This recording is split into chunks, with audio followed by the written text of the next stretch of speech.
Hello friends, welcome back to my channel. आज हम देखेंगे फिक्स्ड एक्सचेंज रेट में डिवैल्यूएशन और रीवैल्यूएशन के इम्पैक्ट्स और इम्प्लिकेशंस। तो पहले तो हम ये जानेंगे कि फिक्स्ड एक्सचेंज रेट होता क्या है। ये गवर्नमेंट सेट और मेंटेन करती है कैसे, दो तरीके से। या तो हम एक्सचेंज रेट बढ़ाएंगे या तो गवर्नमेंट एक्सचेंज रेट कम करेंगी। तो पहले हम देखेंगे कि जब government exchange rate normal equilibrium rate से बढ़ाती है तो क्या होता है। तो आइए चलते हैं। पहला है, ये इक्विलिब्रियम रेट थी जो डिमांड फोर्सेस ने और सप्लाई फोर्सेस ने सेट करी थी मार्केट में। अब गवर्नमेंट ने क्या करा, ये एक्सचेंज रेट है हमारी। तो 10 रुपीज़ की एक्सचेंज रेट थी, मार्केट सप्लाई और डिमांड फोर्सेस ने सेट की थी। अब गवर्नमेंट ने इसके ऊपर मार्केट की एक्सचेंज रेट सेट कर दी है, यानी कि अब 10 नहीं होके 20 होगी। तो ये एक्सचेंज रेट यहाँ पे क्रॉस होगी। ये सप्लाई कर्व है, ये डिमांड कर्व है।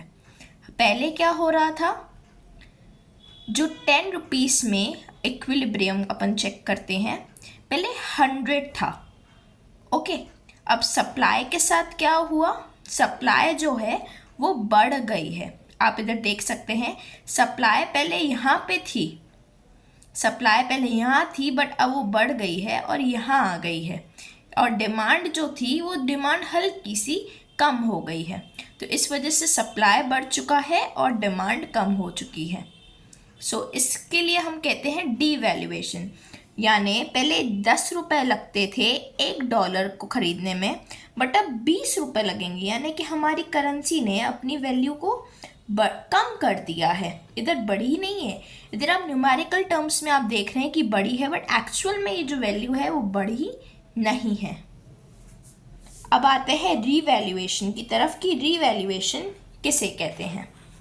रीवैल्यूएशन में हम देख रहे हैं कि जो गवर्नमेंट का है, ये इक्विलिब्रियम चीज़ है हमारी, जो मार्केट डिमांड और सप्लाई ने सेट की है। जो गवर्नमेंट है, गवर्नमेंट ने अपनी जो प्राइसेस है वो इसके नीचे सेट की है। ठीक है, जैसे जो डॉलर था पहले वो $1 20 रुपये का था, बट अब वो एक ही डॉलर 10 रुपये का है। यानी कि अपनी करेंसी की वैल्यू बढ़ गई है, क्योंकि अब सिर्फ हमें 10 रुपये ही देने पड़ेंगे ना उस 20 रुपये की चीज़ को लेके। तो इसलिए हम देखेंगे इधर कि जो डिमांड है वो बढ़ चुकी है। अब डिमांड बढ़ गई है और सप्लाई कम हो गई है, अपनी करेंसी रीवैल्यू हो गई है, यानी बढ़ गई है। इधर करेंसी की वैल्यू जो है वो बढ़ गई थी, तो ये डी वैल्यू हो रही है। समझ में आया। इधर न्यूमेरिकल टर्म्स की बात नहीं कर रहे हैं हम, इधर हम वर्थ की बात कर रहे हैं। ये आप दिमाग में रख के चलिएगा। तो अब इस सिचुएशन में हम क्या करेंगे, जहाँ सप्लाई ज़्यादा हो गई है, अब यहाँ जैसे सप्लाई ज़्यादा हो चुकी है, तो अब गवर्नमेंट क्या करेगी, क्योंकि अपन जैसे सप्लाई ज़्यादा हो गई है तो इसकी रेट कम हो जाएगी। ऐसा ही होना चाहिए ना, जहाँ सप्लाई ज़्यादा होती है और डिमांड कम होती है, वह जो रेट्स है वो वापस नीचे घट जाती है। बट अगर ऐसे ही चलता रहा, रेट्स कम हुई, तो यानी इक्विलिब्रियम पे पहुंच जाएगी, जो कि डीवैल्यूएशन का मकसद पूरा नहीं हो रहा है। Situation very purpose of devaluation would be lost, हमारी बुक के द्वारा यही कहा गया है, जो कि सही है। तो इसलिए अब अगर सप्लाई ज़्यादा हो गई है और डिमांड जो है वो कम है, तो इसलिए गवर्नमेंट क्या करेगी, ये जो एक्सेस सप्लाई है फॉरेन करेंसी की, वो गवर्नमेंट खरीद लेगी। जी हाँ, वो करेंसी गवर्नमेंट खरीद के अपने फॉरेक्स रिजर्व यानी कि फॉरेन एक्सचेंज रिजर्व में रख लेगी। ये चीज़ समझ में है। डिवैल्यूएशन में सप्लाई बढ़ जाती है तो गवर्नमेंट खरीद लेती है। अब यहाँ क्या हुआ, डिमांड बढ़ गई, तो ये जो खरीदा हुआ है ये अब गवर्नमेंट बेच देगी, सेल कर देगी या सप्लाई कर देगी।